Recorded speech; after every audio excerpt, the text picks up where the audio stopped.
bem-vindos. Hoje, segunda-feira, dia 22, estamos pertinho do Natal, né? Já estamos em dezembro, finalizando o ano de 2025. Né? E hoje, como anunciado anteriormente, a gente vai falar de um micronutriente bastante importante, né? O nosso colega cobalto. Tá? Luiz, o que é o cobalto? O cobalto é um micronutriente, né, que a gente acha em pequenas quantidades nas culturas de soja, feijão, toda cultura que vai, toda leguminosa que vai fazer ali fixação biológica, ok? E o que ele faz de interessante, né?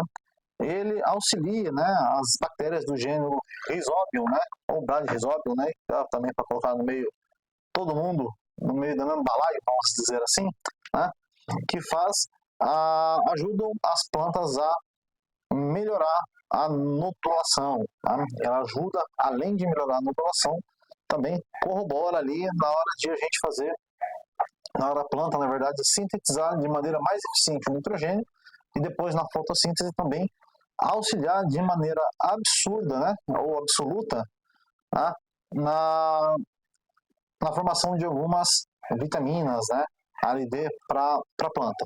Tá? Temos uma questão muito importante também do cobalto, que a gente tem ali uma situação da regulação hormonal. Tá? O que isso quer dizer, Luiz? O que o cobalto vai estar auxiliando em relação da regulação hormonal? Vamos lá.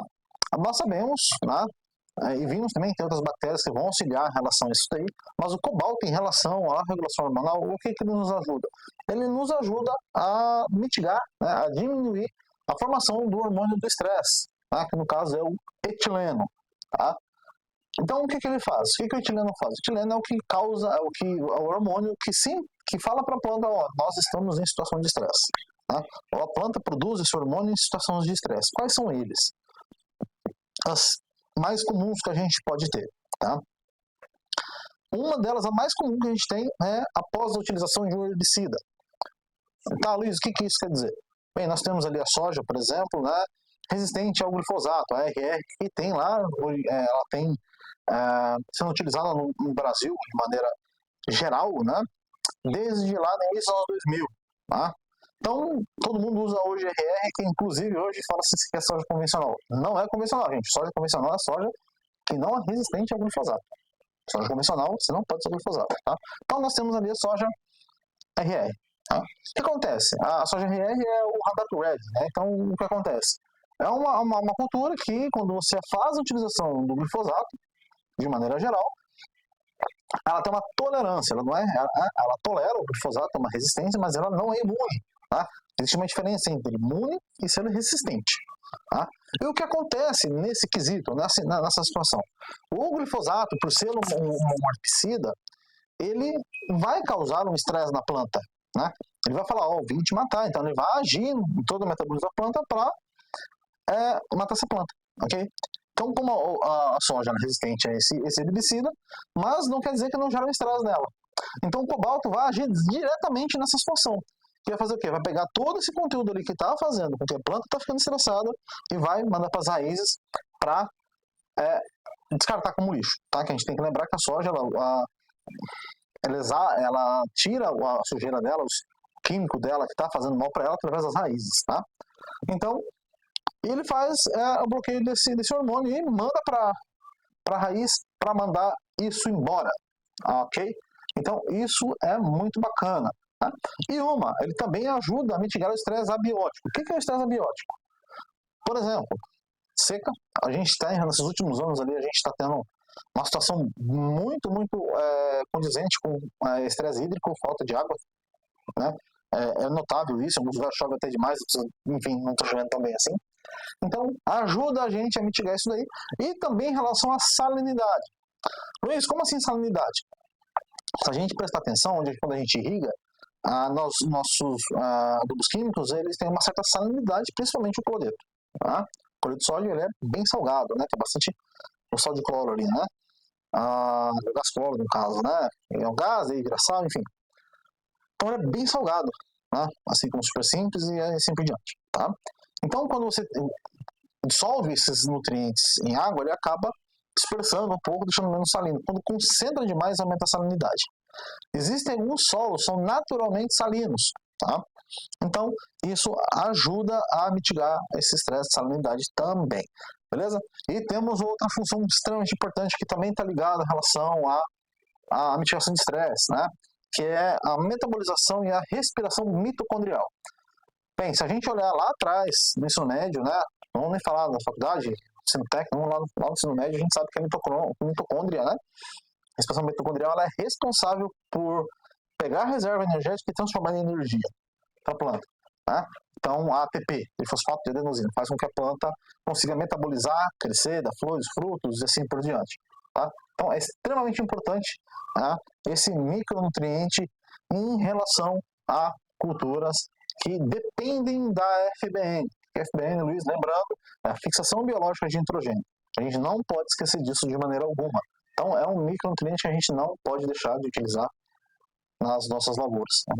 Apliquei um herbicida, vamos entrar com ele porque vai auxiliar ali a reduzir esse estresse da planta. E lembrando, com a limpeza da planta, a nodulação também acaba sendo comprometida. Então ele auxilia a manter essa nodulação da soja, que é extremamente importante. A nodulação do feijão também é extremamente importante de maneira mais eficaz. Show de bola, vamos lembrar disso, não vamos esquecer do cobalto, que a gente esquece desses nutrientes que são de extrema importância para a cultura. Show de bola? Luiz, beleza, estou fazendo, e se por alguma coisa, como é que eu sei que eu tenho uma certa deficiência de cobalto na minha lavoura? Né? Como é que eu enxergo isso? Né? Primeira coisa, você foi lá, fez um tratamento de sementes, incorporou bem a nodulação no risóbio e tudo mais, você tem uma excelente nodulação, e você percebeu que em alguns lugares você tem uma boa nodulação, né? Em outro lugar você tem menos nodulação. E você fez o mesmo tratamento, inclusive o mesmo lote que você tratou. Vamos botar assim, a mesma batida, vamos colocar dessa maneira. Tá? Então, o que isso quer dizer? Isso quer dizer que naturalmente pode ser uma deficiência de cobalto. Tá? Então, a gente tem que ficar atento, né, a isso daí. Como é que a gente vê? Você é produtor, você é entusiasta ali, sabe como arranca a planta e analisa. Então, você vai ter lá as raízes, as radículas, né, e você vai conseguir observar essa nodulação, beleza? Começou a aparecer, começou a não aparecer, você começa a enxergar de outra maneira. E tem uma segunda sintoma, que daí já é um sintoma secundário, que é a clorose, né? Com a deficiência de nitrogênio. Então você começa a olhar a planta amarelada, né? Então você começa a enxergar isso, você está falando, então se eu tenho ali, eu estou com a planta com um pouco de nodulação, tenho clorose na folha, já pode começar a ligar uma coisa com a outra, faz uma coleta foliar, manda para o laboratório, faz a solo, manda para o laboratório para você ter uma visão um pouco mais detalhada. Eu sempre venho falando, né? Análise de solo para quê? Para a gente enxergar isso, ok? Plantas que não são luminosas vai ser mais difícil de você ver, né? E são raros os casos que vão apresentar alguma coisa, tá? Beleza? E nós temos ali algumas situações bem legais que a gente pode observar, tá?